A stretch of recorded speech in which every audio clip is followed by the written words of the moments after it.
म चाहिँ अहिले ठिक मन्जुमा आइपुगेँ अनि यहाँ चाहिँ अलिकति अफ रोड छ तै पनि गइरहेको छु कस्तो छ है हेरौँ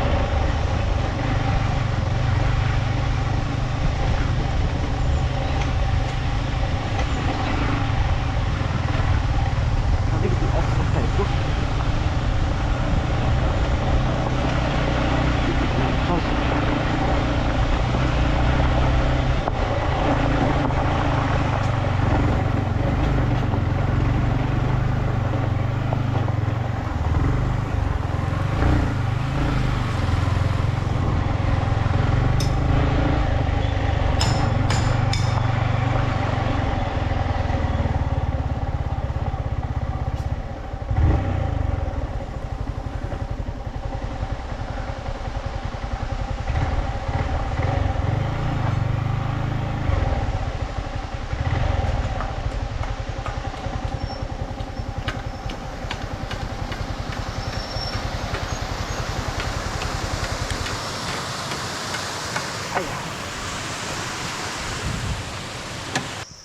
यो चाहिँ हो मन्जु पार्क। यो चाहिँ एक समय चाहिँ एकदमै चलेको फेमस पार्क हो भनौँ है। अहिले चाहिँ अलिकति अफ सिजनले गर्दाखेरि चाहिँ यहाँ अलिकति सुनसान भएको अवस्था है त। यहाँनिर हामी एक समय आएर नाचगानहरू गरेको त्यो यादहरूलाई विशेष त्यो यादहरूलाई ताजा गर्नुको लागि आएको भनौँ न है। अन्त यो चाहिँ हो मन्जु पार्क।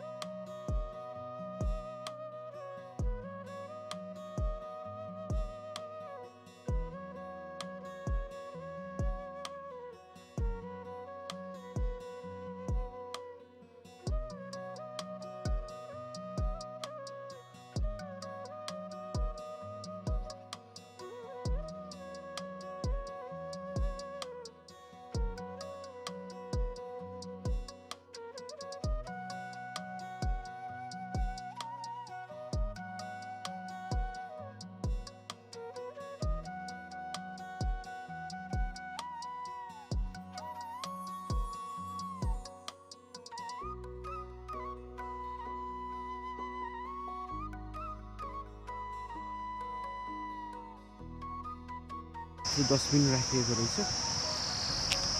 आज भन्नुपर्दा आज अलिकति सुनसानै छ किनभने कोही पनि छैन। म मात्रै रहेछु मन्जु पार्कमा कि अन्त कोही पनि छैन किनभने वेडनेसडे पनि पर्यो अनि त्यस्तो सिजनहरू पनि छैन नि त।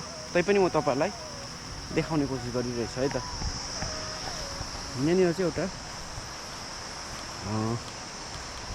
सानो ब्रिज राखिएको छ जहाँको मुनिबाट चाहिँ पानीहरू बगिरहेको छ अनि यहाँ बस्ने ठाउँ है त।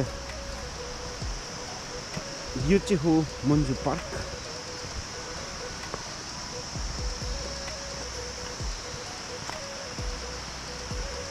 सुनसान भइरहेको रहेछ हजुर मन्जु पार्क चाहिँ।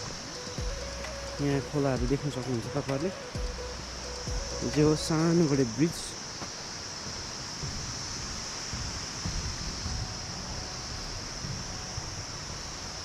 एक दुईजना चाहिँ रहेछ यहाँ मान्छेहरू आएको रहेछ।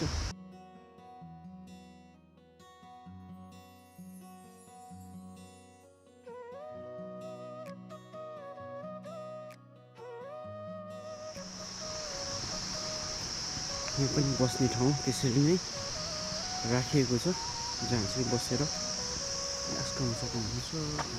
यो कलर गयो भने पनि घुम्ने जग्गाहरू छ। अन्त यताबाट पनि एउटा गेट छ जहाँबाट निस्कन सकिन्छ। तर म चाहिँ अघि ठिक उताबाट आएँ नि त, त्यो भएर चाहिँ अलिकति त्यो अफ रोड पनि भेटियो हो। अन्त चाहिँ म चाहिँ यहीँनिर छु अहिले फिलहाल पनि। र तपाईँहरूलाई म जति सक्दो कोसिस गरिरहेको छु मन्जु पार्कमा चाहिँ के रहेछ भनेर देखाउने कोसिस गरिरहेछु। हेलो है। अन्त यस्तो छ जग्गाहरू। यो फुलहरू फुलेको रहेछ।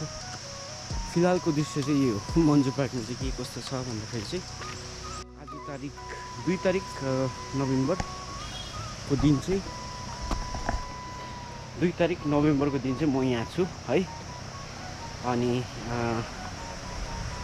8 तारिक चाहिँ म वापस हुन लागिरहेछु। त्यही भएर चाहिँ यो समयलाई चाहिँ अलिकति भए पनि मजा गरेर बिताउने कोसिस गरिरहेछु है त।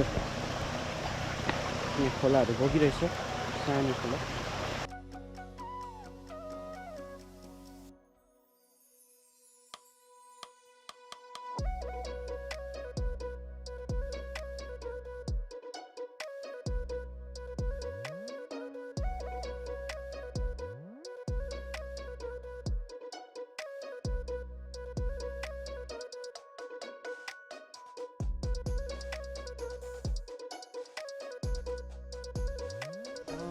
यहाँ चाहिँ विशेष ग्रुपहरू साथीहरू आफ्नो फ्यामिलीहरूसँग आयो भने चाहिँ एक प्रकार रमाइलो हुन्छ। आज चाहिँ म एक्लै नै परेँ किनभने साथीहरू पनि एकदमै बिजी छ हो सबैजना। अनि मेरो फेरि छुट्टी पनि सक्नु लागिरहेछ। अनि त्यही भएर चाहिँ आज चाहिँ मैले आउने कोसिस गरेँ। यहाँ कुकुर रहेछ, कुकुर हल्लाउँदैछ।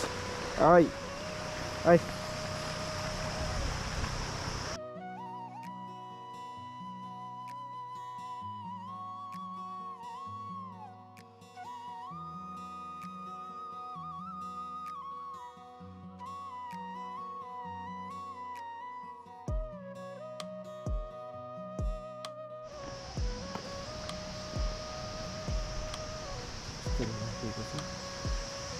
अब एउटा के भन्नु, नेचुरल ब्युटी छ है यसमा चाहिँ। कस्तो मजाले फुलेको रहेछ।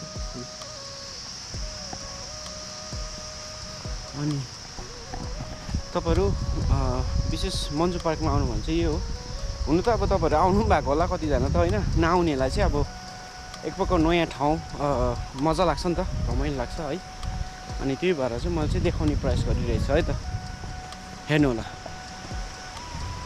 यो हो अघि आएको म ब्रिज। अनि यहाँ चाहिँ के भन्नु, यो खोलाहरू अहिले त हुनु त सानै छ, तर बढी भन्छ अलिक ठुलै हुन्छ होला यो खोलाहरू, मलाई जतिसक्दो लाग्दैछ। अनि वेदर पनि मजाको भइरहेको छ आज दिन पनि। अनि यहाँनिर पनि एउटा ब्रिज रहेछ। ब्रिजै भन्नु पर्ला, सानो सानो ब्रिज छ। लालुपातीहरू मजाले फुलिरहेको छ।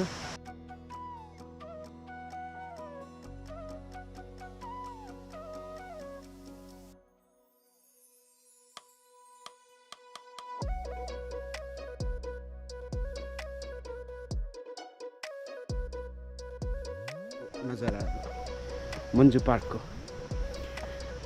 र अलमोस्ट अब म सकिनु लाग्यो। यति नै हो हुनु चाहिँ। अब मन्जु पार्क सानो नै छ छनु चाहिँ, तर यहाँको महत्त्व चाहिँ कस्तो हुन्छ भने परिवारहरूसँग आफ्नो साथीहरूसँग आयो भने चाहिँ अलिकति पनि मजा आउँछ। तर आज चाहिँ म चाहिँ एक्लै नै छु है त। यहाँ नियम पनि राखिएको रहेछ। के राखेको छ, कृपया चिल्ड्रेन पार्कभित्र पिकनिक नखाइदिने होला। अच्छा, यो चाहिँ चिल्ड्रेन पार्क भयो है। यहाँभित्र चाहिँ पिकनिकहरू चाहिँ नगरिदिने भनेर भनिएको छ। हुनु पनि सही हो, किनभने मैला धैला हुन्छ होइन, यता त्यस्तै हुन्छ। अस्ति नबु खेलेको जग्गा यो, नबु यहाँ पनि खेलेको अस्ति। र यस्तो छ, यहाँ प्रायः नै नानीहरूको लागि चाहिँ एकदमै राम्रो। यहाँ माथि पनि छ यो परिसर पनि। यहाँ गएर पनि केहरू खेल्न सकिन्छ नानीहरू। सुलुसुते भन्छ नि हामी नेपालीमा, त्यही हो। पाइनहरू राखेको रहेछ यहाँनिर। अन्त त्यही हो। अन्त यो परिसर पनि एकदमै शान्त छ, जहाँ चाहिँ तपाईँ आएर एकदमै रिल्याक्स फिल गर्नुहुन्छ। किनभने भागदौड त छँदैछ नि, मान्छेले काम नगरी हुँदैन है। र पनि हुन्छ नि, कहिलेकाहीँ चाहिँ ब्रेक लिनु चाहिँ आवश्यक छ एकदमै मान्छेलाई। क्या हुन्छ नि, त्यो भयो भने चाहिँ मान्छेको जिन्दगी चाहिँ कस्तो हुन्छ भने एकदमै ब्यालेन्स भएर जान्छ भनौँ न है। किनभने हाम्रो जिन्दगी जो छ त्यसलाई ब्यालेन्स राख्नु एकदमै आवश्यक हुन्छ। त्यही भएर तपाईँहरू पनि ब्रेक लिनु होला है त। र अब चाहिँ म यति भन्दै फर्किँदैछु।